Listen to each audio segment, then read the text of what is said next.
Okay, so in part A, we're asked to find the magnitude of the impulse exerted by B on A during the collision. So this setup here, you could see with before, we know the velocity of A, 6. Okay, we're not told about B. Okay, we don't know its speed. That's why I put UB here, the initial speed of B. And same after, we'll be told about A. The speed of it is actually, it's changed direction now, isn't it? It's because it's doing 4, but it's going the opposite way. Again, we don't know what the final velocity of B is after the collision. But when we look at the impulse, okay, exerted by B on A, we're looking at basically what's happened to A, okay? And A, if you think about it, when it was going along at 6 meters per second, all of a sudden it's reverse direction, isn't it? So the impulse has had an effect of changing its direction. The impulse has acted that way, isn't it? Obviously, when it's impacted into B, impulse has gone that way on A, and it's reverberated, it's changed its direction, so now it's going that way. So we can measure the impulse by looking at the change in momentum, okay, of course, of A, because that's what we want. The impulse on A is the change in momentum of A, right? And A has changed momentum, okay?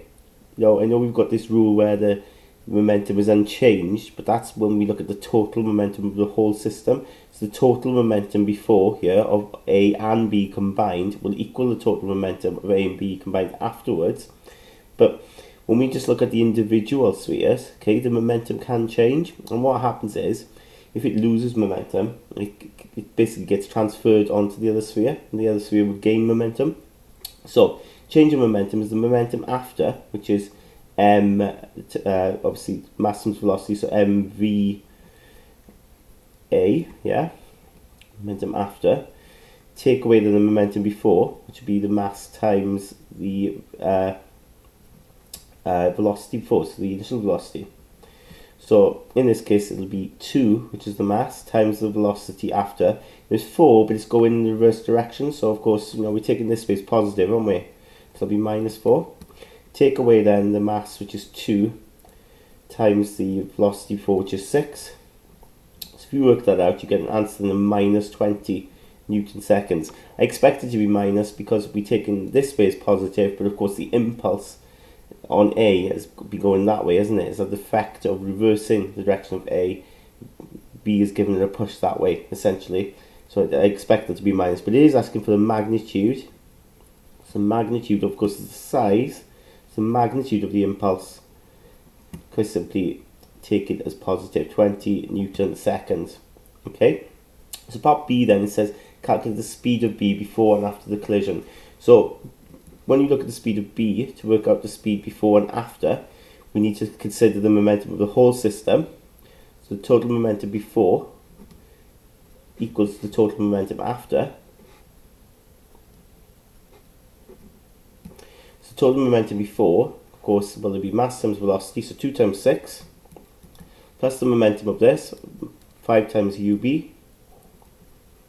equals then the momentum after, so it'll be 2 times that, which of course is minus 4, plus then 5 times VB.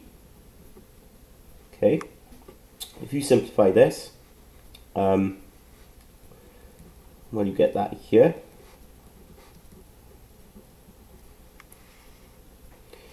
And what we could do is take that minus 8 over, so it becomes plus 8.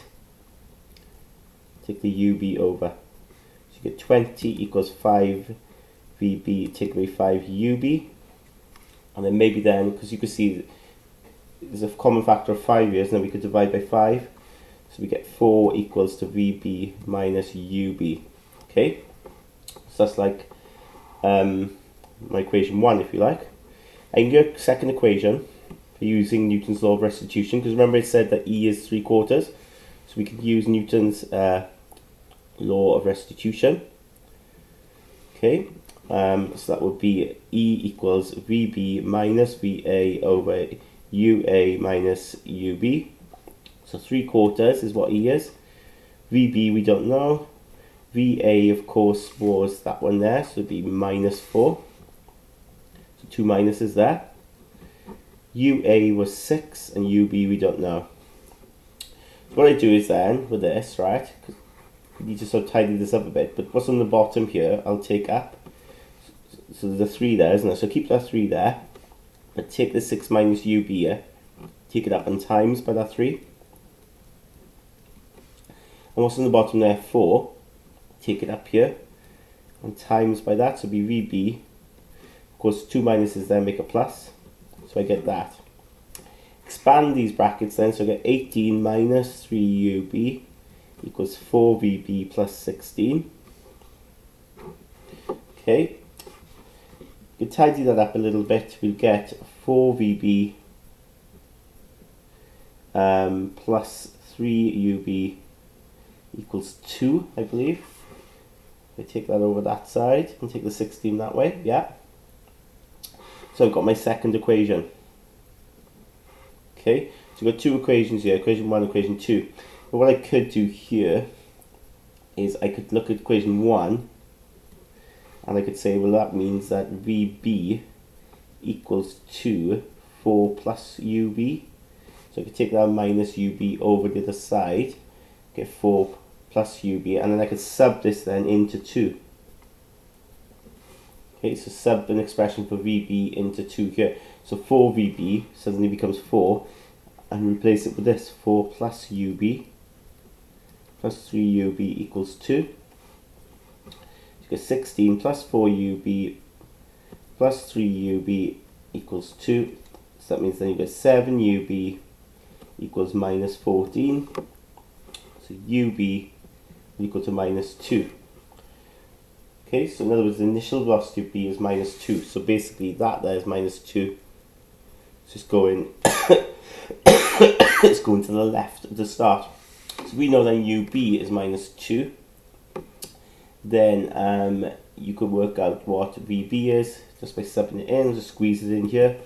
So that'd be 4. And UB is minus 2. So that'll be 2. Okay, so that actually then is positive 2. So we've got the direction of that right. So initially this is going that way, and then it's, after the impact it's reversed, just like A has. So it doesn't matter if you've got this arrow wrong here. But let's read the question. It does say calculate the speeds, doesn't it? B before and after the collision. So we can make a statement then, we can say before B is going at 2 meters per second. And we could say towards